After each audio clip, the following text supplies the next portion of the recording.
ವಂಚನೆ ಕೇಸ್ನಲ್ಲಿ ಲಾಕ್ ಆಗಿರುವ ಶ್ವೇತಾಳ ಸ್ವೀಟ್ ಕಹಾನಿ ಒಂದೊಂದಾಗಿಯೇ ರಿವೀಲ್ ಆಗ್ತಾ ಇದೆ. ಪೊಲೀಸರ ಇನ್ವೆಸ್ಟಿಗೇಷನ್ನಲ್ಲಿ ಮತ್ತಷ್ಟು ರೋಚಕ ಸಂಗತಿಗಳು ಕೂಡ ಹೊರಬರ್ತಾ ಇದೆ. ಹಾಗಾದರೆ ಈ ವಂಚಕಿ ಶ್ವೇತಾ ಇದ್ದಾಳಲ್ಲ, ಇವಳು ಮತ್ತೊಬ್ಬ ರಾಜಕಾರಣಿಗೂ ಕೂಡ ಖೆಡ್ಡ ತೋಡಲಿಕ್ಕೆ ರೆಡಿಯಾಗಿದ್ದು ಅನ್ನುವಂತಹ ವಿಚಾರ ಮುನ್ನೆಲೆಗೆ ಬರ್ತಾ ಇದೆ.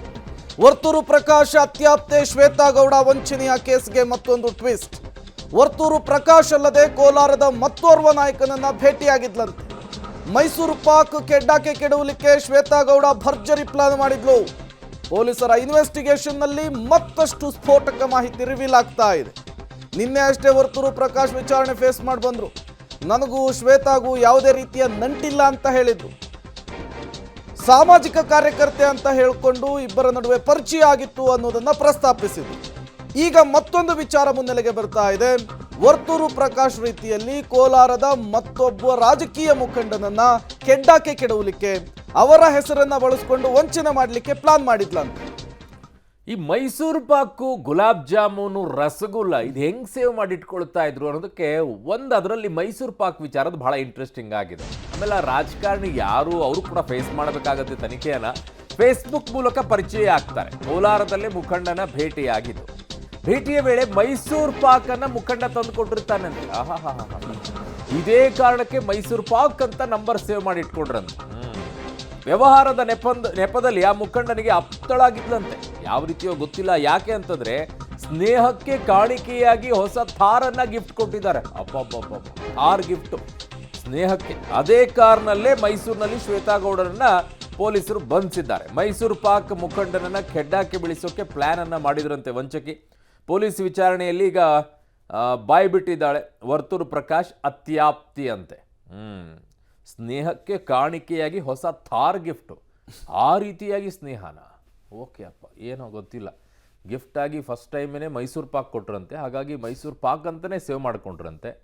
ಸ್ನೇಹಕ್ಕೆ ಕೊಡುಗೆಯಾಗಿ ಮನೆಯಲ್ಲಿರೋರಿಗೆ ಯಾರಿಗಾದ್ರೂ ಗಿಫ್ಟ್ ಕೊಟ್ಟಿದ್ದಾರೋ ಇಲ್ಲೋ ಗೊತ್ತಿಲ್ಲಪ್ಪ.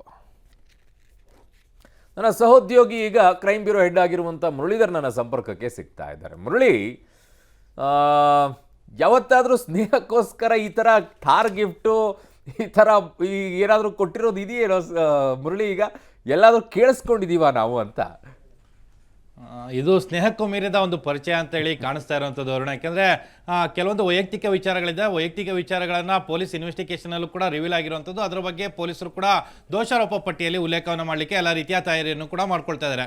ಅರುಣ್, ಪ್ರಮುಖವಾಗಿ ಇಲ್ಲಿರುವಂಥದ್ದು ಶ್ವೇತಾ ಗೌಡ ಮಾಡಿದಂಥ ವಂಚನೆ ಪ್ರಕರಣ ಏನಿತ್ತು, ಆ ವಂಚನೆ ಪ್ರಕರಣಕ್ಕೆ ಸಂಬಂಧಪಟ್ಟಂತೆ ಪೊಲೀಸರು ಆಕೆಯನ್ನು ಬಂಧನಕ್ಕೊಳಪಡಿಸ್ತಾರೆ. ಬಂಧನಕ್ಕೊಳಪಡಿಸಿ ಆಕೆಯಿಂದ ಒಂದಷ್ಟು ಮಾಹಿತಿಗಳನ್ನು ಪಡ್ಕೊಳ್ಳೋ ಸಂದರ್ಭದಲ್ಲಿ ಜೊತೆಗೆ ಆಕೆಯ ಜೊತೆ ಯಾರ್ಯಾರು ಲಿಂಕಲ್ಲಿ ಇದ್ರು, ಜೊತೆಗೆ ಆಕೆಯ ಜೊತೆಯಲ್ಲಿ ಕೈ ಜೋಡಿಸ್ತಂತಾರೆ ಯಾರ್ಯಾರು ಇದೆಲ್ಲ ಅದ್ರ ಬಗ್ಗೆ ಕೂಡ ಮಾಹಿತಿಯನ್ನ ಕೇಳೋ ಸಂದರ್ಭದಲ್ಲಿ ಇವೆಲ್ಲ ವಿಚಾರಗಳು ಕೂಡ ಬೆಳಕಿಗೆ ಬರ್ತಾ ಇರೋಂಥದ್ದು. ಅಂದ್ರೆ ಪೊಲೀಸರು ಈ ಮೈಸೂರು ಪಾಕ್ ವಿಚಾರಕ್ಕೆ ಸಂಬಂಧಪಟ್ಟಂತೆ ಯಾವುದೇ ರೀತಿಯ ಇನ್ವೆಸ್ಟಿಗೇಷನ್ ಅನ್ನ ಮಾಡ್ತಾ ಇಲ್ಲ. ಆದ್ರೆ ಆಕೆಯ ಮೊಬೈಲ್ ಅನ್ನ ರಿಟ್ರೀವ್ ಮಾಡಿದ ಸಂದರ್ಭದಲ್ಲಿ ಈ ಮಾಹಿತಿ ಎಲ್ಲ ಬಹಿರಂಗ ಆಗಿರುವಂಥದ್ದು. ಯಾಕಂದ್ರೆ ವರ್ತೂರು ಪ್ರಕಾಶ್ಗೂ ಮತ್ತು ಶ್ವೇತಾ ಗೌಡ ಇಬ್ಬರಿಗೂ ಕೂಡ ಸಾಕಷ್ಟು ನಿಕಟವಾದ ಸ್ನೇಹ ಇತ್ತು. ಜೊತೆಗೆ ಆತನ ಮಗ ಏನಿದ್ದ ವರ್ತೂರು ಪ್ರಕಾಶ್ ಅವರ ಮಗ ಆತನಿಗೂ ಕೂಡ ಈಕೆ 2.5 ಲಕ್ಷ ಹಣವನ್ನು ಕೂಡ ಕೊಟ್ಟಿದ್ರು. ಸ್ನೇಹಕ್ಕೂ ಮೀರಿದ ಒಂದು ರೀತಿಯ ಸಂಬಂಧ ಇತ್ತು. ಜೊತೆಗೆ ಅವರು ಮದುವೆ ಆಗಬೇಕು ಅನ್ನೋ ಒಂದು ರೀತಿಯ ಒಂದು ಪ್ಲಾನ್ ಅನ್ನ ಮಾಡ್ಕೊಂಡಿದ್ರು. ಎಂಗೇಜ್ಮೆಂಟ್ ಅನ್ನ ತಿರುಪತಿಯಲ್ಲೇ ಮಾಡ್ಕೊಬೇಕು ಅನ್ನೋದ್ರ ಬಗ್ಗೆ ತಯಾರು ಕೂಡ ನಡೆದಿತ್ತು ಅನ್ನೋದ್ರ ಬಗ್ಗೆ ಮಾಹಿತಿಗಳು ಸಿಗ್ತಾ ಇರೋಂಥದ್ದು.